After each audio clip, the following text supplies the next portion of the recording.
선하신 하나님의 사랑과 은총이 이 예배에 오신 여러분과 함께 하시기를 축원합니다. 아멘. 한 주간 평안하셨나요? 아멘. 감사합니다. 절기상 하지가 다가와서 그런지 해가 무척 길어졌습니다. 새벽 5시가 되기도 전에 벌써 날이 환해지고요. 오후 7시가 지나도 서쪽 하늘은 밝기만 합니다. 본격적인 여름이 시작되었죠. 어제도 무더웠고 오늘도 어제처럼 기온이 30도에 이를 것이라고 합니다. 주초에는 마당에 쌓인 진흙을 좀 긁어냈습니다. 처음 흙이 떨어진 것을 보고는 다음 주에 해야지, 내일 해야지 하다가 두어 달이 지나갔습니다.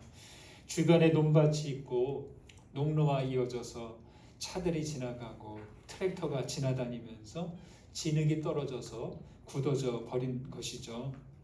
그런데 막상 긁어내려고 하니까요, 빗자루로도 쓸리지 않고 삽으로 긁어도 쓰러지지 않았습니다. 바람 불 때마다 흙먼지가 날리기에 더 이상 그대로 둘 수 없어서 내친 김에 수전에 연결된 호스를 끌어다가 분사 노즐을 달고 물로 이렇게 쏘아댔습니다. 그랬더니 단단하게 굳은 흙이 깨지면서 물에 싹 쓸려 나가는 겁니다. 쓸려 나가는 흙탕물을 보니까 괜히 마음속에 쌓였던 알 수 없는 어떤 것이 다 씻겨 나가는 것 같았습니다. 진흙덩이들이 떨어져 밟히고 말라붙듯이 우리 마음과 우리 관계에 또 우리 사는 사회에도 그렇게 말라붙은 것들, 바위처럼 굳어져 떨어지지 않는 것들이 있죠. 여러분에게는 어떤 것들이 보이십니까? 상처와 불안과 두려움 같은 것들이 있을 것이고, 신념처럼 보이지만 진부해진 편견들, 성공을 향한 욕망이 있고요. 얼음덩어리가 된 냉소가 있고 바위 같은 무관심들이 있을지 모르겠습니다. 불공정하고 편협한 그런 내로남불하는 모습들, 차별의식들, 독점의식, 불법과 편법들, 가난한 사람들과 사회적 약자들을 무시하고 생명을 경시하는 그런 모습들, 이루 말할 수 없는 것들이 있습니다. 여러분, 어떻게 하면 이런 것들을 떼어낼 수 있을까요? 하나님의 사랑과 진리의 말씀으로 깨어내는 수밖에 없을 듯합니다. 하나님의 사랑으로 굳어진 마음과 생각들을 녹여내어야 할 것입니다. 호수로 물을 쏘아 말라붙은 진흙을 쓸어내듯이 진리의 말씀으로 그 굳어진 것들을 쓸어내어야 하겠습니다.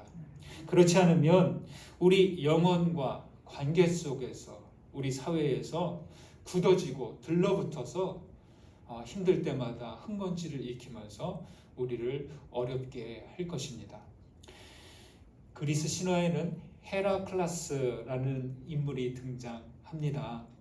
헤라클레스는 헤라에게 미움을 받아서 12가지 과업을 수행해야 하는 그 징계를 받았습니다. 그 가운데 5번째 과업이 있는데요. 아우게이아스 왕이라는 그러한 왕의 축사를 청소하는 일이었습니다. 겨우 축사를 청소하는 일 정도야 하겠지만 그곳은 왕이 소유한 황소 3,000마리, 3,000마리나 되는 황소가 있는 곳이고요. 무려 30년 동안 치우지 않아서 악취가 진동하는 곳이었습니다. 그런 징계를 내린 목적이 있습니다. 헤라클레스를 지저분한 몰골로 만들어서 모욕을 주고자 한 것인데요. 이 영웅 헤라클레스가 호락호락하지 않았습니다. 어떻게 했을까요? 축사의 벽을 허물고요. 가까운 곳에 있는 알페이오스와 페네이오스라는 2개의 강물을 끌어다가 단 하루 만에 그 30년 묵은 축사를 깨끗하게 청소해 버렸습니다. 그는 힘만 있지 않고 지혜를 겸비한 인물이었습니다. 저는 우리 사람의 마음과 사회에 오물처럼 쌓인 것들, 거짓과 불의, 탐욕과 분열과 같은 것들을 이렇게 청소해낼 수 있으면 얼마나 좋을까 하는 생각을 해봅니다. 여러분 어떨까요? 교회는 세상을 청소하고 정화하기 위해서 은혜와 진리의 강물을 끌어오는 그런 역할을 하는 것입니다. 하지만 우리는 교회 바깥보다 먼저 교회 안을 청소할 수 있어야겠습니다. 이웃들보다 이웃을 향하기 전에 먼저 우리 자신을 새롭게 할 수 있어야 합니다. 강제신의 교회 교우님들은 은혜와 진리의 강가에서 더 정결해지고 새롭게 거듭나시기를 주님의 이름으로 축원드립니다. 바울 사도는 부활하신 예수님을 만난 후에 평생을 복음을 전하면서 지냈습니다. 하지만 아무리 소명이 있고 사명이 있어도 산전수전을 겪는 동안 몸과 마음이 지치기 마련이죠. 바울은 그런 속내를 이렇게 말하고 있습니다. 오늘 말씀 8절과 9절 보실까요? 8절 9절이 있습니다. 우리가 담대하여 원하는 바는 차라리 몸을 떠나 주와 함께 있는 그것이라. 그런즉 우리는 몸으로 있든지 떠나든지 주를 기쁘시게 하는 자가 되기를 힘쓰노라. 차라리 몸을 떠나 주와 함께 있기를 원한다라고 합니다. 이게 무슨 말이에요? 그냥 휙 보면 빨리 죽고 싶다 이런 얘기 아닙니까? 예. 어딘가 지쳐 보이기도 하고 도피하고 싶은 것 같은 그런 것처럼 보이기도 합니다. 그러나 저는 바울이 그보다 죽음을 달관한 것처럼 보입니다. 바울 사도는 종종 살든지 죽든지 이래도 좋고 저래도 괜찮다 하는 이야기를 했습니다. 어떻게 죽음을 초월할 수 있을까요? 고린도후서 4장에 보면 바로 앞에 바울은 우리가 낙심하지 아니하노니 우리의 겉사람은 낡아지나 우리의 속사람은 날로 새로워진다 이렇게 말했습니다. 신앙의 역설이 여기 있습니다. 믿음은 겉사람처럼 낡아가지 않고 속사람, 내 영혼을 매일매일 새롭게 하는 것이죠. 환난의 크고 영원한 영광을 이루게 하고 잠깐 보이는 것이 아닌 보이지 않는 영원한 것을 주목하기 때문이죠. 여기서 주의해야 할 것이 있습니다. 몸을 떠나고 싶다는 말이 몸을 소홀히 여긴다는 말이 아니라는 겁니다. 물을 담기 위해 물통이 필요하듯이 몸이 있어야 생명을 담아낼 수 있습니다. 그런데 문제는 사람은 지나치게 이 몸에 집중하고 몸에 매여 있다는 것입니다. 몸에 집중하는 만큼 마음과 영혼을 살피지 못하는 데에 문제가 있습니다. 바울 사도는 고린도전서 6장에서 몸을 두고 이렇게 말합니다. 고린도전서 6장 13절 몸은 음란을 위하여 있지 않고 오직 주를 위하여 있으며 주는 몸을 위하여 계시느니라. 15절 너희 몸이 그리스도의 지체인 줄을 알지 못하느냐. 19절 너희 몸은 너희가 하나님께로부터 받은 바 너희 가운데 계신 성령의 전인 줄 알지 못하느냐. 너희는 너희 자신의 것이 아니니라. 이렇게 말했죠. 여러분, 우리 몸은 주님을 위하여 있습니다. 그리고 우리 몸을 그리스도의 지체로 드려야 하고 더 나아가서 자기의 몸이 성령의 전됨을 잊지 않아야 하겠습니다. 8절과 9절에서 바울이 말하고자 하는 것은 몸에 매이지도 않고 몸을 무시하지도 않고 그 목적이 뭐예요? 주님을 기쁘시게 해드려야 한다는 것이죠. 그렇다면 주님을 기쁘시게 하는 것이 어떤 것일까요? 고린도전서 13장에서 말했듯이 사랑을 따라 사는 삶이 주님을 기쁘시게 하는 일입니다. 빌립보서 2장에 나온 대로 항상 복종하여 두렵고 떨림으로 우리의 구원을 이루는 것, 이것이 바로 주님을 기쁘시게 하는 것입니다. 여러분 계속 사랑을 따라 살아가십시오. 두렵고 떨림으로 구원을 이루어 가시고 그래서 주님께 기쁨이 되시는 우리 모두 되시기를 주님의 이름으로 축원드립니다. 주님을 기쁘시게 하는 자가 되고자 힘쓰는 사람은 주의 사랑을 따라 살아가는 사람입니다. 바울은 그 사랑에 이끌려서 여기 말씀에서 이렇게 말합니다. 14절과 15절 보시겠습니다. 14절 15절 읽습니다. 그리스도의 사랑이 우리를 강권하시는도다. 우리가 생각하건대 한 사람이 모든 사람을 대신하여 죽었은즉 모든 사람이 죽은 것이라. 그가 모든 사람을 대신하여 죽으심은 살아있는 자들로 하여금 다시는 그들 자신을 위하여 살지 않고 오직 그들을 대신하여 죽었다가 다시 살아나신 이를 위하여 살게 하려 함이라. 여러분, 그리스도인은 어떤 사람이냐? 주의 사랑에 이끌려 나온 사람들. 여기 강권하시도다라고 합니다. 이게 이끌리다 이런 말입니다. 우리는 하나님의 사랑, 그리스도의 사랑에 이끌려 사는 사람들입니다. 이 사랑에 이끌리지 않으면 우리는 그리스도인다움을 잊어버리는 겁니다. 그리스도인들은요, 살되 그냥 사는 게 아닙니다. 우리는 예수와 함께 죽고 예수와 함께 사는 것입니다. 여기 대신하여 죽었다라고 합니다. 원문을 보면 정확한 표현이 대신하여에 해당하는 말은 휘페르, 위하여입니다. 그래서 이 대신하여 죽었다는 위하여 죽었다가 정확한 번역입니다. 대신하여 죽었다를 근거로 해서 우리 기독교에서는 대속의 교리를 말합니다. 그런데요, 이 대신하여 죽었다라고 하니까 좀 오해하는 경향이 많습니다. 무슨 오해냐? 예수께서 우리를 대신하여 죽었으니 이제 됐다라고 생각하는. 정말 그럴까요? 바울은 여기 14절에서 분명히 말합니다. 한 사람 예수께서 모두를 위하여 죽었은즉 그 다음 이어서 말합니다. 모든 사람도 죽었다고. 네. 정말 오해하지 않아야 하는 것은 대신하여 죽었다를 대표하여 죽었다로 읽지 않아야 됩니다. 여러분 이거 꼭 명심하십시오. 대신하여 죽었다가 우리를 대표해서 죽었다 아닙니다. 여러분 이 말씀은 예수께서 대신 죽으셨으니 우리는 그쪽으로 안 가도 돼, 안 죽어도 돼, 주님 고맙습니다, 이런 말이 절대 아니에요. 15절에서 말합니다.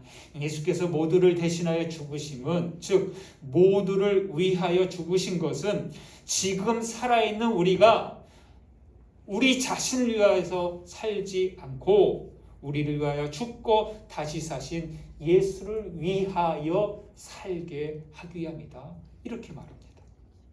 로마서 6장에서 그래서 말했습니다. 무릇 그리스도 예수와 합하여 세례를 받은 우리는 그의 죽으심과 합하여 세례를 받은 줄을 알지 못하느냐라고 말이죠.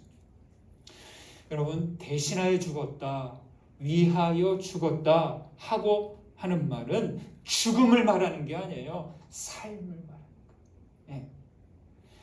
다시 말해, 주께서 위하여 죽으셨으니 이제 주님을 위하여 살라는 얘기입니다. 따라서 우리는 이 15절에서 대신하여 죽었다의 밑줄 긋기보다 그 다음 위하여 살라, 여기에 밑줄 긋기. 살기 위해서 죽는 거예요. 모두를 살리시기 위해서 죽음을 감당하신 것이죠. 우리가 예수를 만나기 전에는 가능성이 없었어요. 왜요? 죄로 인해서 끝나거든요. 죄로 인해서 죽음의 사망에 이르거든요. 가능성이 없어요. 그러나 예수를 믿음으로 세례를 받음으로 우리에게는 열린 가능성이 주어졌습니다. 죄는 자기만을 중심으로 하고 자기만을 향하게 합니다. 여러분, 자기만을 위해서 살면 그건 죽는 거예요. 죽음으로 끝나요. 그 끝은 닫혀 있기 때문이죠. 겉사람이 낡아가면서 속사람도 같이 낡아져서 끝나는 거예요. 그러나 구원 이후 그 방향이 안으로 향하다가 이제 다시 그 방향이 어디로 향하여? 바깥으로 향하는 겁니다. 예수를 위하여 산다는 건 무엇일까요? 그것은 방향이 안쪽이 아닌 바깥쪽으로 바뀌는 거예요. 영원이신 하나님께로 열리는 것. 이게 바로 구원입니다. 여러분, 예수님께서 우리를 위하여 죽으셨습니다. 이 고백으로 만족하시면 안 돼요. 주님께서 우리를 위하여, 나를 위하여 죽으셨으니 우리도, 나도 죽어야 됩니다. 그렇다면 죽어야 하는 나는 누구예요? 내가 죽으면 끝이잖아. 근데 죽고 다시 살려고 하는데, 그러면 죽어야 하는 나는 무엇일까요? 죽으라는 말은 목숨을 끊으라는 얘기가 아니에요. 그건 겉사람, 거짓자를 부정하라는 것입니다. 거짓자. 낡아가는 겉사람이 진짜 사람이 아니에요. 낡아지는 겉사람이 나의 진짜 자아가 아니라는 거예요. 그거는 낡아서 벗겨질 거예요. 그것을 부정하라는 것입니다. 의술이 발달하면서 예전에 비해서 장기 이식이 많이 발전했죠. 보편화되었습니다. 기증자만 있으면 얼마든지 죽음을 기다리는 사람을 살릴 수 있습니다. 주로 내사 판정을 받은 분들이 그분들의 장기를 기증을 받는데요. 기증받는 분들은 이후에 생명을 귀중히 여기고 운동도 철저히 하고 식생활도 철저히 지키고 주의합니다. 자기에게 장기를 기증한 사람이 죽음이 헛되지 않도록 최선을 다하면서 삽니다. 장기 이식을 받은 이들의 삶이 이렇다면 예수님에게 참 생명을 받은 우리들은 어떻게 살아야 될까요? 주님의 죽음으로 받은 생명이 헛되지 않도록 우리도 치열하게 철저하게 살아내야 하겠습니다. 이제 그리스도 안에서 사는 것이고 예수와 함께 사는 것입니다. 만약 이것이 아니라면, 그렇게 살아가지 않으면 이 위하여 죽으심이 아무런 의미가 없는 거죠. 신앙에 해당하는 라틴어 제가 한번 말씀드렸죠. 따라해 보실까요? 크레도. 예, 라틴어로 신앙을 크레도라고 합니다. 내가 주님을 믿습니다, 하나님을 신앙합니다 할 때 라틴어는 크레도, 이 말을 씁니다. 이 본래의 뜻이 그거예요. 크레, 심장이에요.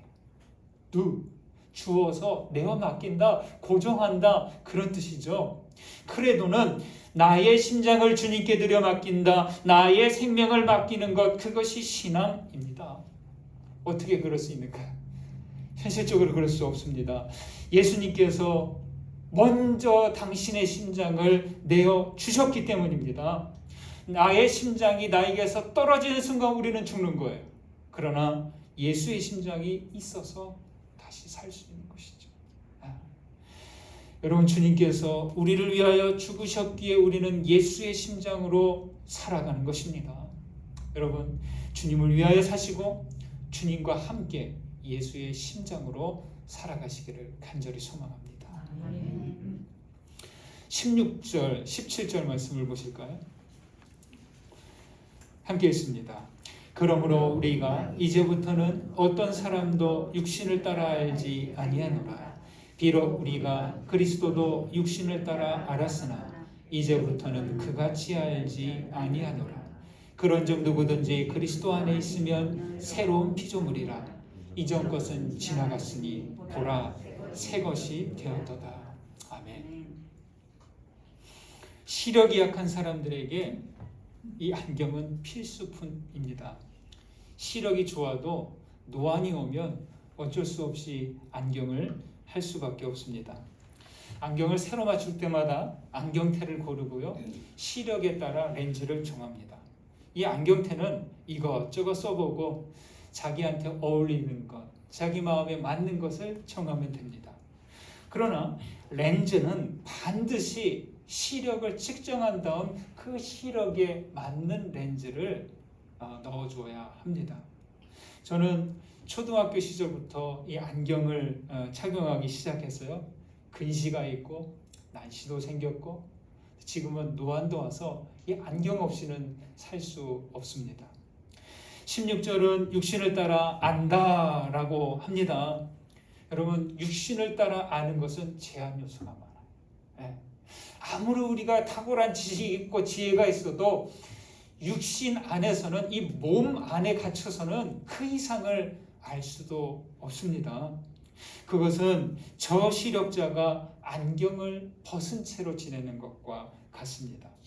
자기 육신의 한계를 알고서 예수님을 만나게 되었지만, 예수님을 만난 후에는 우리는 어떻게 돼요? 그리스도 안에 있는 거예요. 그리스도 안에 있다는 건 뭐예요? 바로 이 안경을 쓰고 보는 거예요. 안경을 벗으면 사물이 흐리고 초점이 흐려서 안 보여요. 그러나 안경을 쓰면 투명하고 맑게 보입니다. 육신을 따라 지내면 흐리게 보이는 것이고, 그리스도 안에 있으면 새롭게 보이는 것이죠. 저희 교회 주차장 가에는요, 화단을 준비하고 나무와 꽃을 심었습니다. 참 좋습니다. 지난 봄에는 이곳 예배실 뒤편 수공간으로 해놓은 곳에 흙을 덮고 정원을 꾸몄습니다. 그리고 얼마 전에는 예배실 입구에 나무 화분을 놓고 야생화를 심었습니다. 얼마나 좋은지 모릅니다. 제가 이렇게 보니까요, 여러분들 교회 오실 때 꼭 한번 이렇게 시선을 주시고 들어오시고, 또 교회 왔다가 가실 때도 또 한번 이렇게 지그시 보시고 그러고 가세요. 마치 자식들, 손자, 손녀들 보듯이 그렇게 합니다. 우리 이장로님께서는 어느 날 이렇게 보시고 활짝 미소를 지으시고 이렇게 말씀하셔요. 꽃들이 웃는 것 같아. 우리 장로님 감성이 아주 대단하십니다. 참 좋습니다. 매일 오가면서 보니까 이 나무와 꽃이 움직이는 게 보여요. 어떻게 움직이냐? 빛을 향해 움직이는 게 보입니다. 빛을 향해 줄기를 뻗고 빛을 향해 꽃봉오리를 벌립니다. 빛에 반응하는 그 모습이 참 놀랍고 신비한 거예요. 여러분, 나무와 꽃은 빛 안에서 날로 날로 그렇게 새로워져 가고 있습니다. 여러분, 그리스도 안에 있으면 뭐가 좋은가요? 예수 안에 있으면 뭐가 좋은가요? 요한복음 1장에서 말합니다. 그 안에 생명이 있었으니 이 생명은 사람들의 빛이라 라고 하죠. 그리스도 안에는 생명의 빛이 있어 좋습니다. 우리는 그리스도 안에서 하나님을 향해 나아가는 것. 이게 바로 신앙입니다. 나의 마음을 주님께로 향하고 내 영혼의 꽃봉오리를 빛을 향해서 열어드리는 것. 이게 신앙입니다. 그렇게 앞으로 나아가는 것이죠. 그렇게 하나님께로 나아가야 참된 삶이 되는 것입니다. 여러분, 그리스도 안에서 살고 생명의 빛을 향해 나아갈 때 우리가 날로 새롭게 되는 겁니다. 우리가 지금 이렇게 예배하고 있잖아요. 예배 자리에 나왔잖아요. 이게 바로 빛으로 나온 거예요. 여러분, 기도하시잖아요. 빛으로 향해 서는 겁니다. 우리가 사랑으로 섬기고 또 봉사하잖아요. 이 또한 빛으로 향하는 겁니다. 우리가 누군가를 향해 자비를 베풀고 그들을 용납하고 그들을 인정해주고 예수의 마음으로 대하는 것, 이게 바로 빛으로 향하는 것입니다.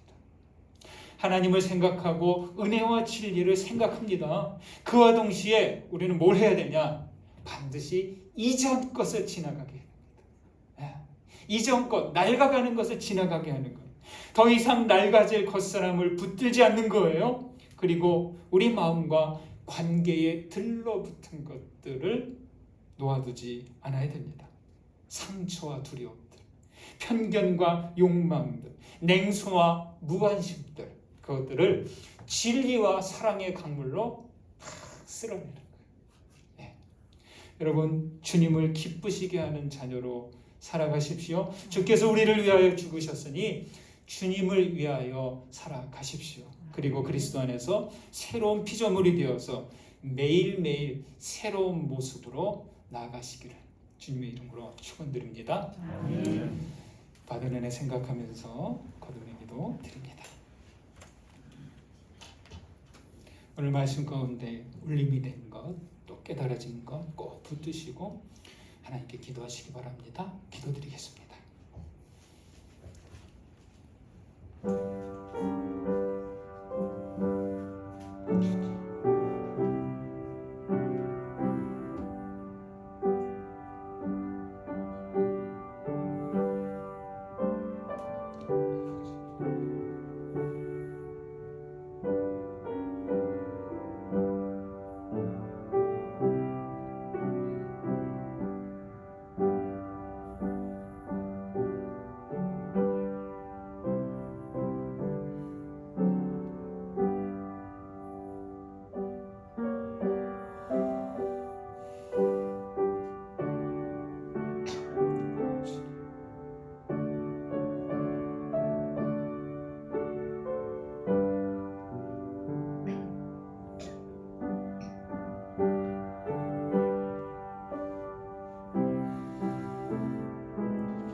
우리에게 진흙처럼 말라붙은 것들을 봅니다. 불안과 두려움들, 편견과 냉소와 무관심들, 거짓과 불의, 생명을 경시하는 그런 모습들입니다. 주님, 이 모든 것들을 진리와 사랑의 강물로 씻어내어 주옵소서. 주님, 주님을 기쁘시게 하는 자녀 되기를 원합니다. 우리를 위하여 죽으신 주님을 위한 삶이 되기를 원합니다. 우리의 생명을 주님께 드려오니 주여 받으시고 이제는 주님의 심장으로 살아가게 하옵소서. 주님, 몸에 매여 육신을 따라 살지 않고 그리스도 안에서 살며 하나님께로 나아가게 하옵소서. 더 이상 묵은 것, 지나간 것들로 살지 않고 오직 생명의 빛에 반응하며 새로운 피조물로 살게 하옵소서. 예수 그리스도의 이름으로 기도드립니다. 아멘.